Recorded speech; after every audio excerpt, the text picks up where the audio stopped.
Okay, guys, so I'm just going to continue doing practice test one. So where we left off, we were on question 17. All right, sorry, this is practice test three. All right, but so we were on question 17. Just real quick, we got a titration curve. That's our equivalence point. So what, around 25? So about half that is our half equivalence point. We know pH equals pKa. We know because the equivalence point was above 7, and we titrated it with strong base, lithium hydroxide. I'll show you how I know that in a second, that whatever this acid was, it's a weak acid because the pH at the equivalence point is above 7, right? Okay. But let's just get into the question. So we take 35 grams or 0.35 grams of lithium is placed in water. A reaction takes place. The resulting solution is used to titrate an acid, and this was the titration curve. Which of the following changes will most likely increase the rate of reaction between lithium and water? So this is just a kinetics question. Remember, we're looking to increase concentrations, right? Or increase amounts of reactants to make the reaction go faster, or lower the activation energy. So if you use more water, that doesn't increase the concentration, right? Water is the solvent in this case, so that wouldn't do it. Using less mass of lithium, that wouldn't do it. And if we look at D, decreasing the water temperature, no, increasing the water temperature would do it. But breaking up the lithium into small pieces, right? Increase surface area, so that would increase the rate of reaction. Okay, so C. Right, number 18. What will be the effect on the amount of gas produced in the experiment if it was repeated with 0.35 grams of potassium versus 0.35 grams of lithium? Well, lithium and potassium are in the same group, so they're going to react the same way. But potassium has a higher molar mass than lithium, so 0.35 grams of potassium is less moles than 0.35 grams of lithium. The reaction is going to look the exact same. It's going to be the same mole ratio, but since you have less moles of potassium, you'll get less moles of product. So we know it'll be less moles. Okay, some gas will be produced, but less than the amount produced by lithium. There we go. All right. All right, so same question. On the basis of the pH curve, the pKa would be closest to, and right, we go over here, it's closest to around 5, so 5, right? It's at the half equivalence point, pH equals pKa, all right? And then so the reaction that's going, remember, it's single replacement. Lithium would replace hydrogen, you would get hydrogen gas, and you would get lithium hydroxide. If you didn't know this reaction, again, if you haven't, go back and look at your predicting the product scenarios to help remember this stuff. The way you know that you get lithium hydroxide is you have to get a base because you use the resulting solution to titrate an acid, and you can only titrate an acid with a base. So you got to get a base, and that base would be lithium hydroxide. And that's not H2O, sorry, it's H2 gas. I made a mistake and scribbled that out, but now I can kind of see it looks like an O. So H2 gas. That would be the balance equation. And then they want the net ionic. So lithium hydroxide would be soluble because it's an alkali metal. So you would dissociate that. And so B would be the correct net ionic. All right. So let's keep on rolling. Question 21. It says benzene has the structure shown above. There's the dot structure of benzene. Consider the observation that benzene only sparingly soluble in water, so it doesn't mix well with water. It must mean it's non-polar. Which of the following best describes the intermolecular forces of attraction between water and benzene? Okay, so we know it doesn't interact that much, but it does interact. Sparingly doesn't mean zero interaction. So A would not be a correct answer. Benzene is non-polar, but there are some interactions. Okay, but it wouldn't be hydrogen bonding between because this doesn't have a Fon bond, right? And so the attractions would be dipole-induced dipole. So this is really weird to say it, but dipole-induced dipole interactions, that would be kind of a dipole from water and the reason why we would only call it a dipole is because it's permanent.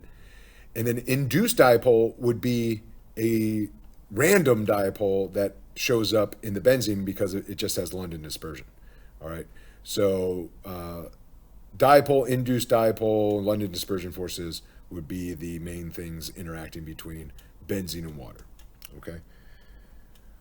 All right. So acid dissociation constants. So just looking at this, we know that this acid is the stronger acid because it has a higher Ka. 1 times 10 to the 0 is greater than 1.75 times 10 to the negative 5. So this is the stronger acid.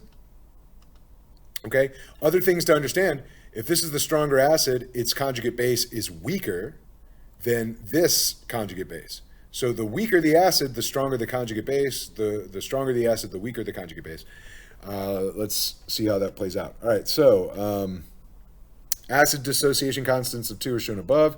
20 milliliters of 0.1, so equal concentrations of these are titrated with NaOH. Which of the following true statements about the pH at the equivalence point would be true? So they'd be both kind of above 7. This is, but this one would be higher. And the reason that is because it's a weaker acid. But the main reason that is remember at the equivalence point, all you have in solution that affects the pH are the conjugate bases of these acids. And so the reason why this pH for this acid's titration would be higher is than this one is because its conjugate base is a stronger base than this guy's conjugate base. So it'd be solution 1 has a higher pH at the equivalence point because that has a stronger conjugate base. Okay. All right, so this one we got to do a little bit of math here. It says a 1 gram sample of a cashew was burned in a calorimeter containing 1,000 grams of water, and the temperature of the water changed 20 degrees. Oh,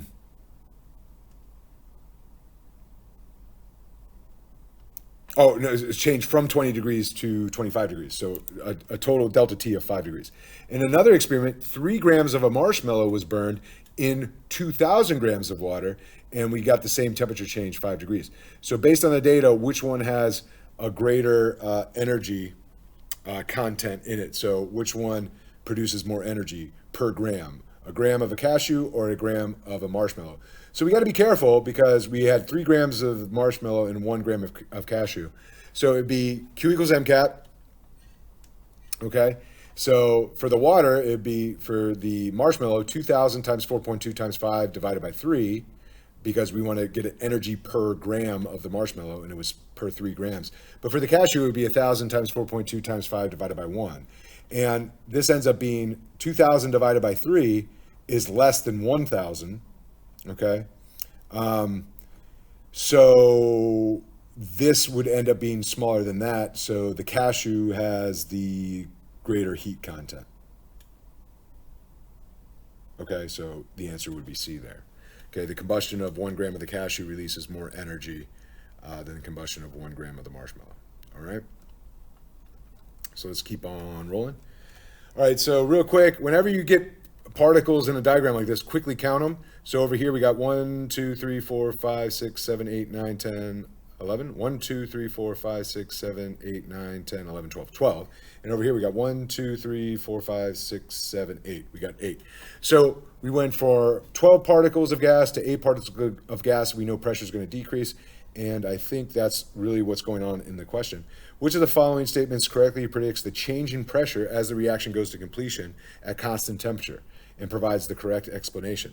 So the answer is B. The pressure will decrease because there are fewer molecules of product than reactant. There you go. Okay. So let's go to here. Remember, whenever I see H2O2, they're probably going to ask me an oxidation question because I got to remember that the oxidation state of oxygen in a peroxide is -1. Okay, so notice that we are in 1 liter. So the way that I'm going to interpret that is that means whatever these molarities are, that equals also moles. So instead of just saying 2.7 moles per liter, because it's 1 liter, that's how many moles we have, right? Okay, we also have time versus concentration. So they might be asking us about reactant order or something. Okay, so we'll talk about that. But let's get into it. So which of the following identifies the elements being oxidized and reduced? A lot of times when a peroxide is in a reaction, it's both. Oxygen is both. But let's look at how. Hydrogen's +1 here, and it's +1 here. So hydrogen didn't change. So the only other thing involved is oxygen. And it starts out at -1, but in water, it's -2, but in oxygen, the element, it's 0. So it goes from -1 to -2, that's reduction, but it also goes from -1 to 0, that's oxidation. So it's both oxygen is both oxidized and reduced, okay? The oxygen gas produced from the decomposition of 1 liter sample of hydrogen peroxide is collected in an evacuated 10-liter flask.